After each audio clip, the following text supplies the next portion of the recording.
कोल्हापूरवासियांच्यासाठी अतिशय महत्त्वाची पत्रकार परिषद आहे। कशा पद्धतीनं राजकारणामध्ये रंग बदलले जातात, ज्यांचा अपमान केलेला असतो तो 6-7 महिन्यानं वर्षभरानं पुन्हा एकदा आदर कशा पद्धतीनं दाखवला जातो ही दाखवणारी पत्रकार परिषद आहे। जो काही मी व्हिडिओ दाखवणार आहे याचा एक महत्त्वाचा भाग आहे। सगळ्यात पहिल्यांदा संभाजीराजे छत्रपतींबद्दल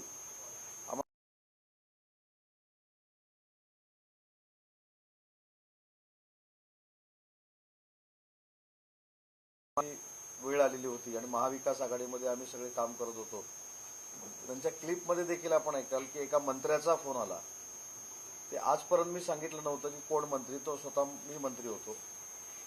दुसरी महत्त्वाची गोष्ट त्यांच्या क्लिपमध्ये असं म्हटलंय की मंत्र्याच्या घरी बैठक झाली, ते घर देखील ज्या मंत्र्याचं होतं ते देखील मीच होतो। तिसरी त्या क्लिपमध्ये त्यांनी असं म्हटलेलं आहे की छत्रपती संभाजी राजांकडनं ड्राफ्ट लिहून घेण्यात आला की त्यांनी भविष्यामध्ये कसं वागलं पाहिजे, त्यांनी काय केलं पाहिजे। त्याच्यामध्ये ते म्हणतायत की जे एका मंत्र्याच्या हाताने लिहिलेलं आहे तो मंत्री देखील मी होतो, तो हात देखील माझाच होता। त्याच्यानंतर त्यांनी असा एक म्हटलेला आहे की ओबेरॉयला 3 लोक भेटायला आले, त्याच्यामध्ये एक खासदार होते, एक स्नेही होते आणि एक मंत्री होते, तो देखील मंत्री मीच होतो। त्याच्यानंतर अजून त्यांनी असं म्हटलेलं आहे की त्यांचं तिकीट फायनल झाल्यानंतर ते कोल्हापूरला आले आणि कोल्हापूरला आल्यानंतर कोल्हापूरच्याच एका व्यक्तीला राज्यसभेचं तिकीट दिलं गेलं आणि त्याच्यानंतर एका मंत्र्याचा मला फोन आला, तो देखील मंत्री मीच होतो। तेव्हा मला असं वाटतं की ती पहिली त्यांची पत्रकार परिषद बघू।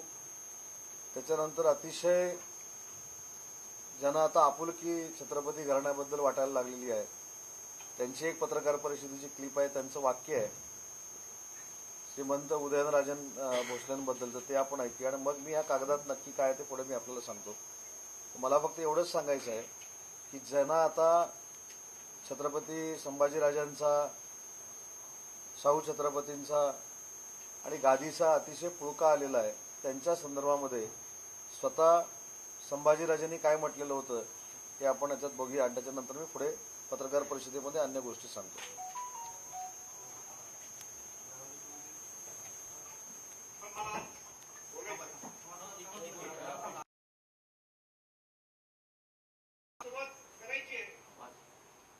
मी मुख्यमंत्री उद्धव ठाकरेंना सांगू इच्छितो,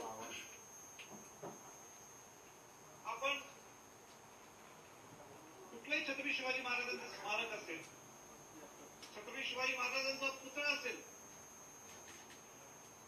आपण दोघांनी तिथं जायचं, दोघांनी शिवाजी महाराजांना स्मरण करायचं आणि जर का संभाजी छत्रपती खोटा बोलत असेल तर तुम्ही सांगायला पाहिजे।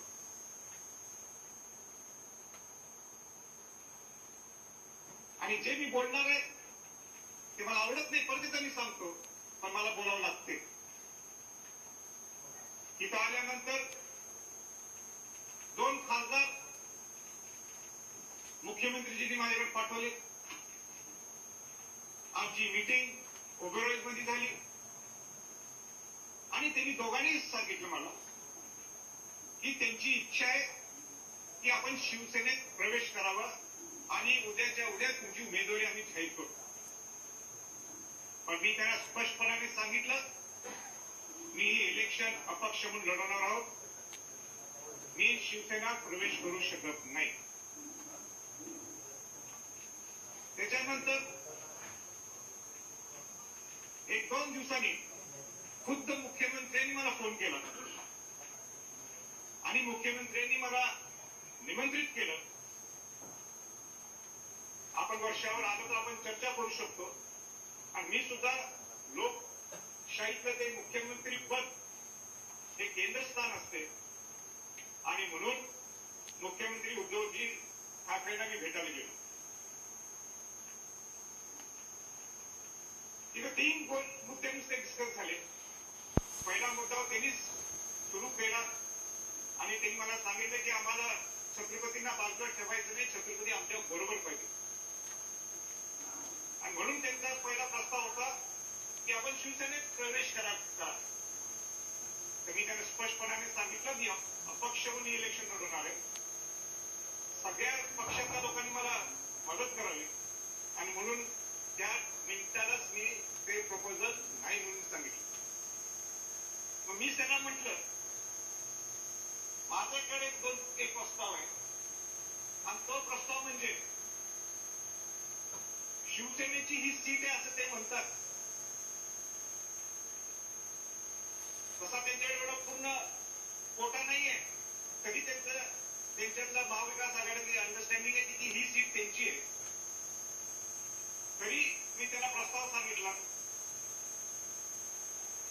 की शिवसेनेच्या माध्यमातून महाविकास आघाडी पुरस्कृत अपक्ष उमेदवार मला करा. उद्धवजींनी मुख्यमंत्र्यांनी विचार केला आणि त्यांनी मला सांगितलं ते राजे शक्य होणार नाही. पण बघा मी काय म्हणतो, पण महाविकास आघाडीच्या वतीनं शिवसेना पुरस्कृत अपक्ष उमेदवार आम्ही तुम्हाला करायला आमची तयारी आहे. हे कुणाचे वाक्य आहेत? हे त्यांचे वाक्य आहेत, हे माझे वाक्य नाही. तरी मी मान्य केले नाही. पण मी म्हटलं त्यांना तुम्ही सुद्धा 2 दिवस विचार करा, मी सुद्धा 2 दिवस विचार करतो आणि आपण परत भेटू. 2 दिवसानंतर त्यांच्या मंत्री महोदयांचा मला फोन आला की मुख्यमंत्र्यांनी राजे आपल्याशी चर्चा करायला सांगितलेली आहे. कुठला तरी सुवर्ण मध्यम मार्ग काढू पण आम्हाला तुम्हाला उमेदवारी अपक्ष उमेदवारी पुरस्कृत उमेदवारी द्यायची आहे. आणि म्हणून आमची बैठक सुरू झाली मंत्र्यांच्या घरी आणि तिथून मी गेलो ओव्हरराईडला. ड्राफ्ट तयार झाला. ड्राफ्ट मुख्यमंत्र्यांनी दिलेल्या सूचना आणि मी दिलेल्या सूचना त्या दोन्हीचा मार्ग काढून ड्राफ्ट तयार झाला. आणि ड्राफ्ट तयार झाल्यानंतर तो ड्राफ्ट माझ्या मोबाईलमध्ये आहे. सगळा ड्राफ्ट माझ्या मोबाईलमध्ये आहे. हस्तलिखित मंत्र्यांच्या अक्षरात आणि जे तिकडे पाठवले त्यांच्याकडे जे काही मेसेज आले ते सगळे माझ्याकडे. तिथून शिष्टमंडळ आलं ओव्हरराईडमध्ये भेटायला. त्यामध्ये एक मंत्री होते, एक त्यांचे जवळचे स्नेही होते आणि एक खासदार सुद्धा होते. तर त्याच्या स्नेहीने मला सांगितलं मीटिंग सुरू व्हायच्या अगोदरच की आपण माझी मुख्यमंत्र्यांची इच्छा आहे की तुम्ही शिवसेनेत प्रवेश करावा. मी त्यांना हात जोडून नमस्कार केला आणि सांगितलं तसं जर असेल मीटिंग संपली, मला पुढे जायचंच नाही, माझी भूमिका क्लिअर आहे. मग मंत्री महोदयांनी आणि खासदारांनी सांगितलं नाही राजे हा ड्राफ्ट पर्यंत आपण वाचू, त्याच्यात काही चेंजेस असल्याचं सांगा आणि तो हा फायनल ड्राफ्ट म्हणून आपण स्टॅम्प करू. तो ड्राफ्ट वाचला, त्याच्यात एक शब्द इकडे तिकडे होता. तो शब्द काय होता मला इथं सांगायचं नाही, पण तो शब्द चेंज केला. मंत्री महोदयांनी खासदारांनी सांगितलं हा ड्राफ्ट फायनल आणि हे सगळे तिथून निघून गेले. आता एवढं सगळं शब्द दिल्यानंतर मी काय केलं, मी निघालो कोल्हापूरला.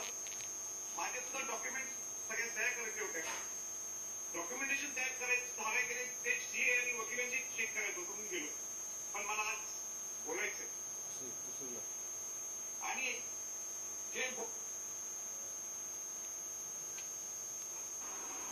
संजय पवार हा शिवसेनेचा मावळा आहे आणि माननीय उद्धव ठाकरे यांनी या मावळ्याला उमेदवारी द्यायचा निर्णय घेतलाय. पण अधिकृत घोषणा लवकरच केली जाईल. पण मी तुम्हाला माहिती देतो, दोन्ही जागा शिवसेनेच्या आहेत. दोन्ही जागांवर शिवसेना लढेल आणि दोन्ही जागी शिवसेनेचे उमेदवार विजयी. कोल्हापूरचे संजय पवार हे अनेक वर्ष जिल्हा प्रमुख आहेत, कडवट शिवसैनिक आहेत, बरं का, पक्का मावळा आहे. आणि मावळे असतात म्हणून राजे असतात. आम्ही सगळे जे आहोत,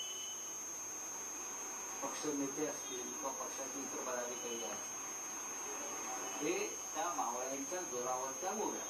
तर राऊसाहेब अधिकृत घोषणा करण्या संजय पवार हा शिवसेनेचा मावळा हे 2 व्हिडिओ मी एवढ्यासाठीच आपल्याला दाखवले.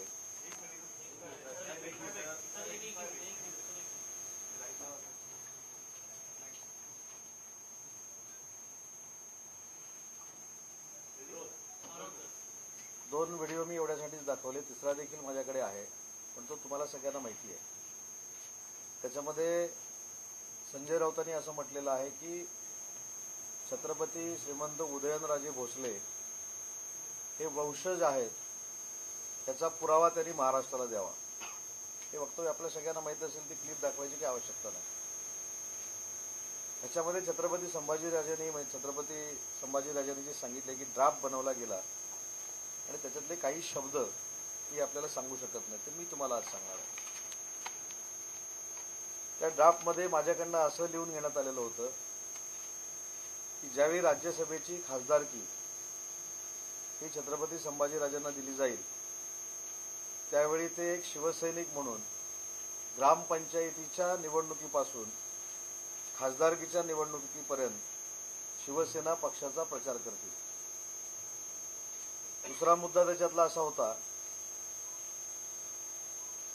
की संभाजीराजे जरी छत्रपती शिवाजी महाराजांचे वंशज असतील तरी देखील सभागृह आणि सभागृहाच्या बाहेर शिवसेनेचेच पक्षाचे काम ते करतील आणि शिवसेनेचा पक्षादेश हा छत्रपती संभाजीराजांना बंधनकारक राहील. तिसरा मुद्दा असा होता, छत्रपती संभाजीराजेंनी भूमिका मांडत असताना पूर्ण महाराष्ट्रामध्ये ती फक्त आणि फक्त शिवसेनेचीच मांडली पाहिजे, हा तिसरा त्याच्यातला मुद्दा होता. चौथा त्याच्यातला महत्वाचा मुद्दा होता की छत्रपती संभाजीराजेंनी पत्रकार परिषद घेऊन मान्य केलं पाहिजे की पक्षप्रमुख शिवसेनेचे जे आहेत तेच माझे नेते आहेत, त्यांचाच मी आदेश मानणार आहे.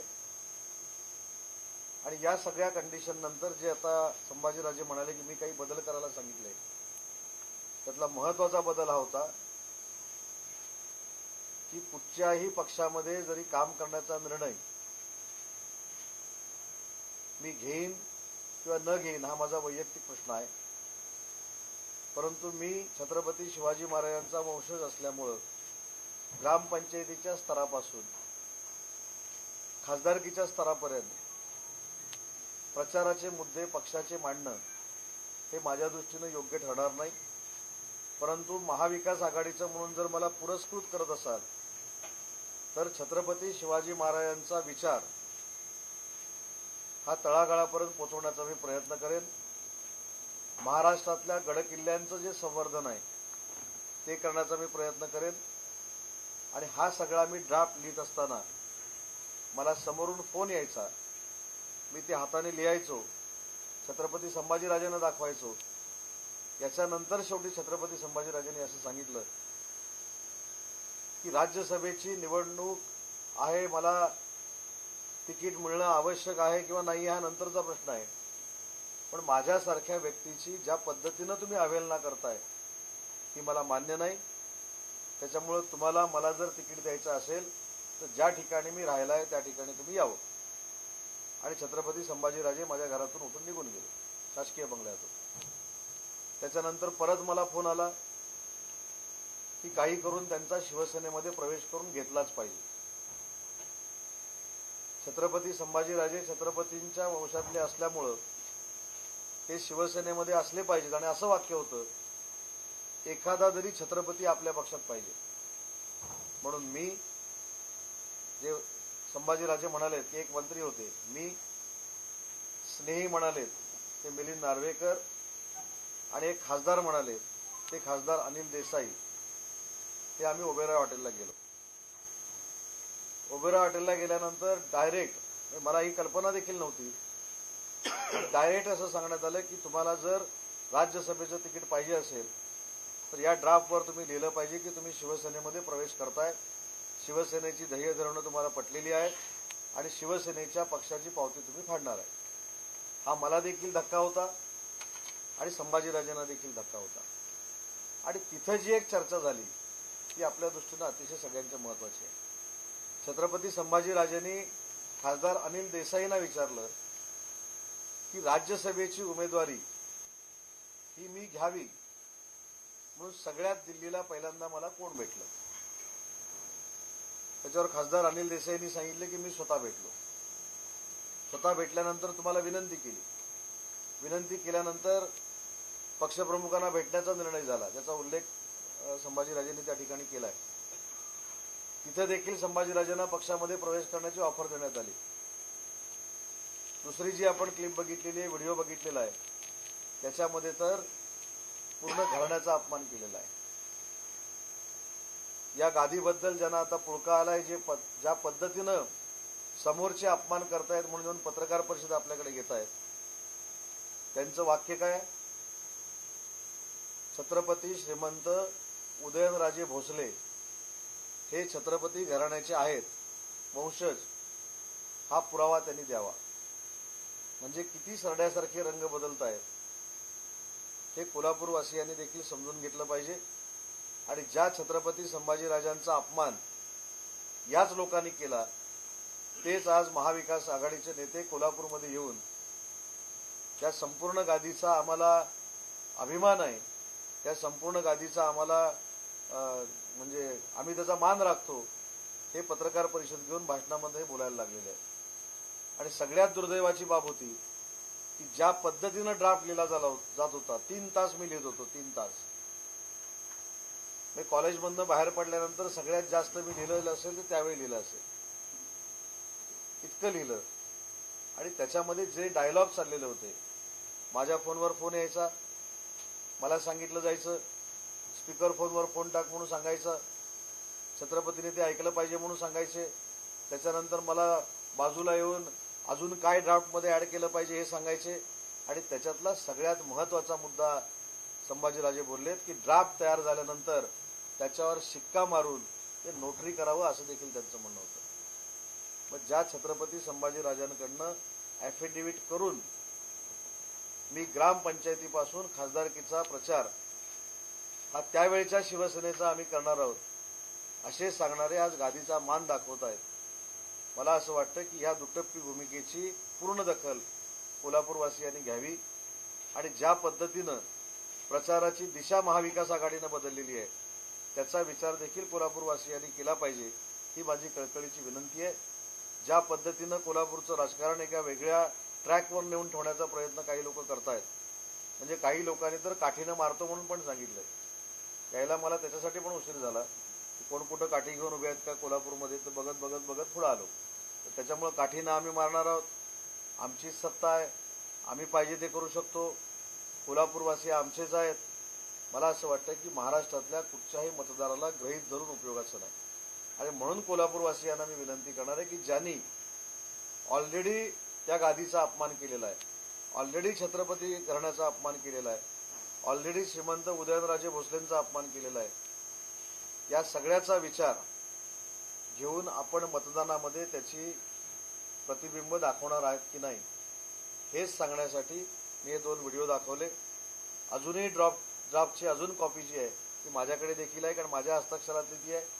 त्याच्यामुळे ज्यांना आता पुळके आलेले आहेत आणि फार मोठे होऊन या ठिकाणी पत्रकार परिषदा घेऊन जे व्यासपीठावर जाऊन भाषणं करतायत, त्यांनी या गोष्टीचा खुलासा केला पाहिजे की छत्रपती संभाजीराजेंना तुम्ही उमेदवारी का दिली नाही, तुम्ही 15 दिवस त्यांना का खेळवलं, तुम्ही त्यांचा ॲफिडेव्हिट का करून घेत होता, नोटरी ॲफिडेव्हिट का करून घेत होता, ग्रामपंचायतीच्या निवडणुकीला छत्रपती संभाजीराजेंनी कसं फिरावं हे तुम्ही सांगत होता.